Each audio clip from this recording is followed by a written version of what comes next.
நம சிவாய. வாக்குண்டாம் நல்ல மனமுண்டாம் மாமலராள் நோக்குண்டாம் மேனினுடங்காது பூக்கொண்டு துப்பார் திருமேனி தும்பிக்கையான் பாதம் தப்பாமல் ஷார்வார் தமக்கு. அரண்நாமமாயிரத்தில் தனக்குன்னு எந்த பொருட்செல்வம் இல்லைன்னாலும் அத்தனை பேருக்கும் வாரி வழங்கக்கூடிய பெருவள்ளல் சிவபெருமான் அப்படின்னு பார்த்தோம் இல்லையா. அடுத்த 602வது திருநாமம் ஓம் அமரேஷாய நமஹா அப்படின்னு இருக்கு. இதோட பொருள் என்ன அப்படின்னா, தேவர்களுக்கெல்லாம் இறைவன். அமரர்கள் அப்படின்னு தேவர்களுக்கு பேர். மரணம் அப்படிங்கிறோம் இல்லையா, இந்த மரணம் இல்லாதவர்கள் அமரர்கள். அவர்களுக்கெல்லாம் ஈசனாய் இருக்கார், தலைவனாய் இருக்கார், தேவனாய் இருக்கார் அப்படின்னு சொல்லித்தா அடுத்த 603வது திருநாமம் என்ன சொல்றது, ஓம் மகாதேவாய நமஹா அப்படின்னு சொல்லியிருக்கு. இந்த முதல் திருநாமத்தில் இந்த தேவர்களுக்கெல்லாம் தலைவன் இறைவன் அப்படின்னு சொல்லிட்டு, இப்போ இந்த அடுத்த திருநாமத்தில் எப்படி சொல்றது அப்படின்னா, தேவர்களில் பெரியவர் மகாதேவர் அப்படின்னு சொல்லியிருக்கு. மகத்துன்னா பெருசு அப்படின்னு பார்த்தோம். அப்படின்னா தேவர்கள்னாலே பெருசு தான், பெரியவர்கள் தான், சக்திமான்கள் தான். அதுலேயும் இவர் மகாதேவன் அப்படின்னு பேர். இந்த மகா என்னும் வினை சொல்ல அதுக்கு பொருள் சொல்றதே என்னென்ன, இந்த மகத்து பெருசுன்னா அது எதனால் பெருசு, எப்படி பெருசு அப்படின்னா, பெரிய உருவத்தில் பெருசாக இருக்கிறது மட்டும் இல்லை, எதெல்லாம் அவர் பெருசு அப்படின்னர். அந்த மகா என்னும் வினை சொல்லுக்கு பூஜை பெருமையை குறிக்கும் அப்படின்னு நமக்கு விளக்கம் சொல்லப்பட்டிருக்கு. யாருக்கு பூஜையை செய்கிறாளோ, ஒருத்தருக்கு பூஜையே பண்ணுறோம், ஒருத்தர் வழிபடுறோம் அப்படின்னா எதனால் பண்ணுவோம், சும்மா சாதாரண ஆளெல்லாம் பண்ணுவோமா, மாட்டோம். அவர்கிட்ட ஏதோ பெருமை இருக்குது, பெரிய மகிமை இருக்குன்னு சொல்லணும் இல்லையா. அந்த மகத்துங்கிறது அதனால தான். அப்படி இருந்தால் தானே பண்ணுவோம். அப்படி இருக்கக்கூடிய இவர் எப்படி இருக்கார், இவரோட பெருமை என்னன்னர், இதுக்கு முன்னால் சொன்ன ஞாபகத்தை தான் பார்க்கணும். என்ன, அப்பேற்பட்ட தேவர்களுக்கெல்லாமே இறைவனாக இருக்கார் அப்படின்னா மனிதர்களால் நமக்கு என்னன்னு கேட்கணுமா, மற்ற ஜீவராசிகளுக்கு என்னன்னு சொல்லவா வேணும், இல்லை.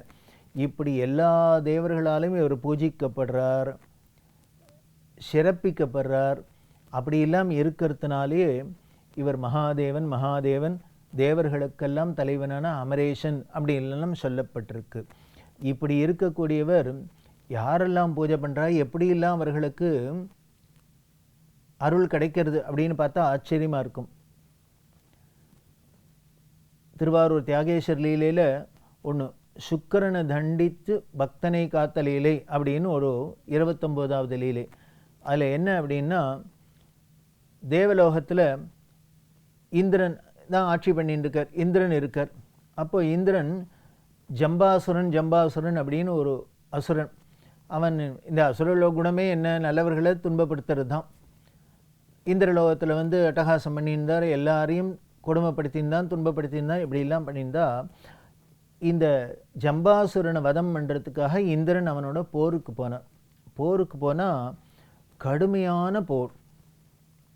அசுரர்களெல்லாம் அசுரபலம் அப்படின்னு சொல்கிறோமே, அசுர கூட்டத்திலையும் அங்கே எல்லாம் பெரிய கூட்டமாக இருக்கும், அதேமாரி பலத்திலையும் அதிக பலம் இருக்கும். அதை சமாளிக்கிறது அப்படிங்கிறது ரொம்ப கஷ்டமான காரியம்தான். அப்படி இருக்கிறது இந்த ஜம்பாசுரனை வதம் பண்ணுறதுக்காக போருக்கு இந்திரன் போனால் ரொம்ப நாட்கள் போர் நடக்கிறது. கடைசியில் தன்னோட வஜ்ராயுதத்தினால ஜம்பாசுரனை வதம் பண்ணியாச்சு. இப்போ வதம் பண்ணிவிட்டு தன்னோட இந்திரலோகத்துக்கு திருப்பி இந்திரன் வரார் ஐராவதத்து மேலே. அப்போ வந்தாரோ இல்லையோ, இவருக்கு என்ன ஆயிடுத்து, பெரிய களைப்பு ஏற்பட்டுருது. அந்த களைப்பில் உடம்பெல்லாம் உடம்பு நடுங்கிறது, இப்படிலாம் பலவிதத்தையும் இவருக்கு உபாதை ஏற்படுறது. காரணம் என்னென்னா, ராத்திரி பகலாக அங்கே சண்டை நடந்திருக்கு இந்த ஜம்பாசுரனோட போரில். அதில் இவருக்கு உடம்பு இப்படி தளர்ந்து போய் ஆயிடுத்து. இது வேடிக்கையாக இருக்குது. இந்திரனுக்கேவா இப்படி அப்படின்னா, ஆமாம், நமது புராணங்கள்லாம் என்ன பண்ணும் அப்படின்னா, எல்லாருக்கும் என்ன பெருமை உண்டோ அதையும் சொல்லும். ஆனால் ஒரு இயற்கையான என்னென்ன விஷயங்கள் உண்டோ இருக்குமோ அதையும் காமிக்கும். அப்படி இவனுக்கு என்ன ஆச்சு அப்படின்னார். உடம்பெல்லாம் சோர்ந்து போகிறது, உடம்பு நடுங்கிறது, இப்படிலாம் பண்ணுறது. இவன் அரியணையில் உட்காந்துட்டு சிம்மாசனத்தில் உட்காந்துட்டு தன்னோட வேலையை ஒழுங்காக பார்க்க முடியல. அதாவது உடம்பு சரியில்லை, உடம்பு உபாதை இருந்தது அப்படின்னா நம்மளோட கடமைகளை எப்படி ஒழுங்காக செய்ய முடியும்? செய்ய முடியாத இந்திரன் தவிக்கிறார். அது எப்படி இருந்தது அப்படின்னு, 100 அஸ்வமேத யாகம் பண்ணினாதான் இந்திர பதவி கிடைக்கும் அப்படின்னா, ஒரு அஸ்வமேத யாகம் பண்ணுறது எவ்வளவு கஷ்டமான காரியம் அப்படின்னு அதில் உள்ள சாஸ்திரத்தில் உள்ள நியதிகள் எல்லாம் பார்த்தா தெரியும். யாகங்கள்லாம் பண்ணுறதே பார்த்தா கடுமையான விரதம் எல்லாம் இருக்குது. அதில் ரொம்ப யாகம் பண்ணுறது சாதாரண காரியம் இல்லை. எவ்வளவு உடம்பை வருத்துறது அப்படிங்கிறது தெரியும் அதில் பார்த்தா. அப்படி இருக்கிறதே 100 அஸ்வமேதம் யாகம் பண்ணுறதே உடம்பை அத்தனை போட்டு வதைச்சி எடுத்து, அப்போ கூட இவருக்கு இது மாதிரி சோர்வு ஏற்படல. இன்னும் விருத்திரன் முதலான பல பேர் அசுரர்கள்லாம் இவர் வதம் பண்ணியிருக்காரு. இன்னும் எத்தனையோ அசுரர்களோடு பண்ணியிருக்காரு. அப்பெல்லாம் கூட இப்படி ஒரு உடம்பு நடுக்கம் வரல, சோர்வு வரல. இப்படிலாம் இவர் தவிக்கிறத பார்த்துட்டு தேவலோகத்து டாக்டர்ஸ், அஸ்வினி தேவர்கள், அவர்கள் வைத்தியம் பண்ணி பார்க்குறா. மணி மந்திர ஔஷதம் அப்படின்னு பேர். இந்த 3 விதத்துலேயும் மருந்துனால பண்ணுறது, இல்லை மந்திர ஜபத்தினால இந்த வியாதி போகிறதுக்குன்னு பண்ணுறது, இப்படிலாம் பலவிதமான இந்த இன்னும் கட்டுப்பாடெல்லாம் இருக்குது இல்லையா? நமக்கு இதை சாப்பிடக்கூடாது, அதை சாப்பிடக்கூடாது அப்படின்லாம் நமக்கு இந்த பத்தியமெல்லாம் இருக்கே, இதெல்லாமும் பண்ணி எண்ணி எல்லாம் பார்த்தா. அப்போவும் இவரோட இந்த நடுக்கம் இதெல்லாம் நிற்கவே இல்லை இந்திரனுக்கு. அதனால் இவரால் சரியாக வேலையும் செய்ய முடியல. என்ன பண்ணுறதுன்னு தெரியல. உடனே பார்த்தார் குருவான ப்ரஹஸ்பதி.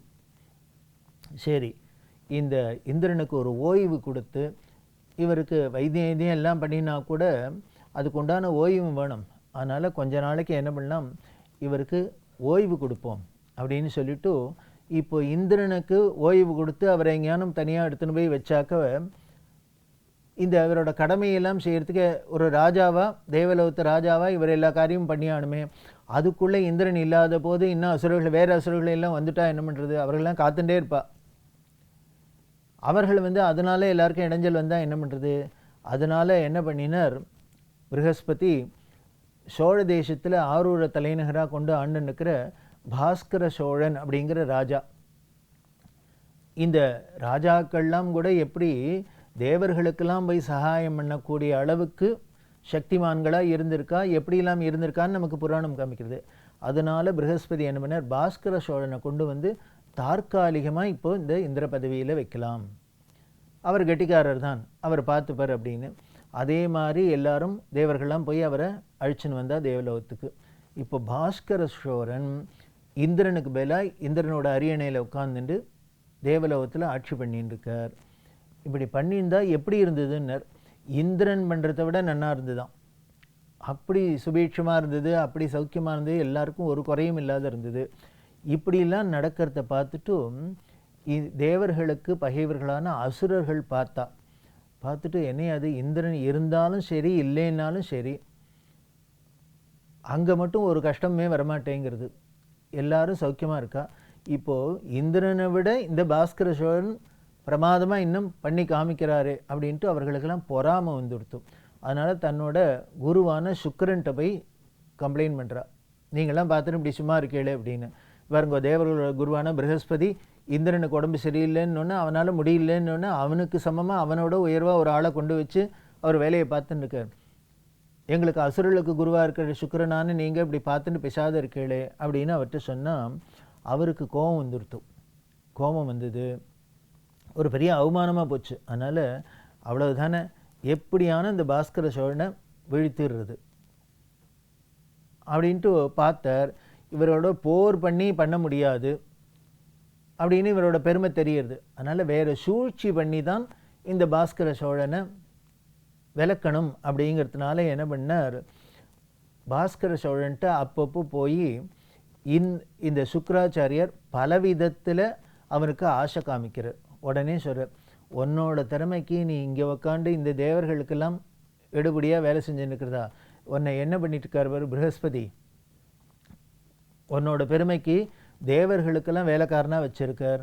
அரசன்னாலே காவலன்னு தானே சொல்கிறோம்.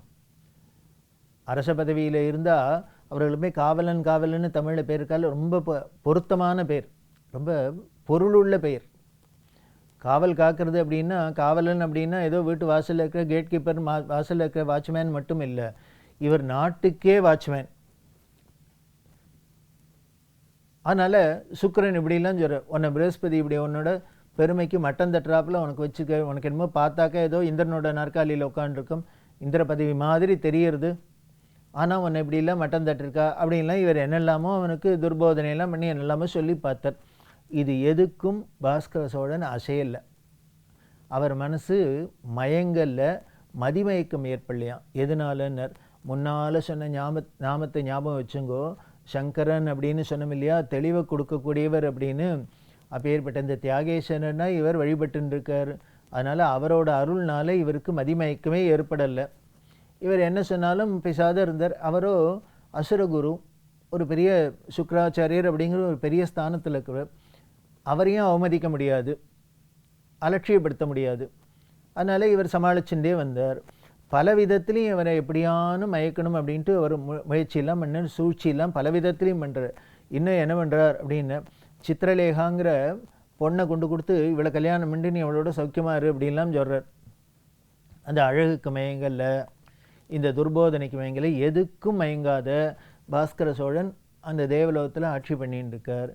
இப்படிலாம் பண்ணுறதை பார்த்தார் சுக்கிரன். பல விதத்துலேயும் சூழ்ச்சி பண்ணி இவனை ஒன்றும் கீழே இறக்க முடியல அப்படின்ட்டு ஒரு நாளைக்கு என்ன பண்ணுறார், உனக்கு ஒரு மந்திரோபதேசம் பண்ணுறேனா அப்படின்னு வரார்.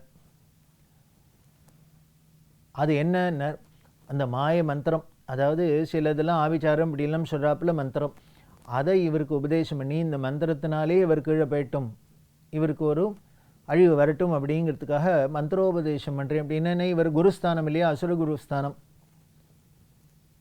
இல்லை என்ன மிருத சஞ்சீவினி மந்திரம்லாம் இவருக்கு தான் தெரியும்.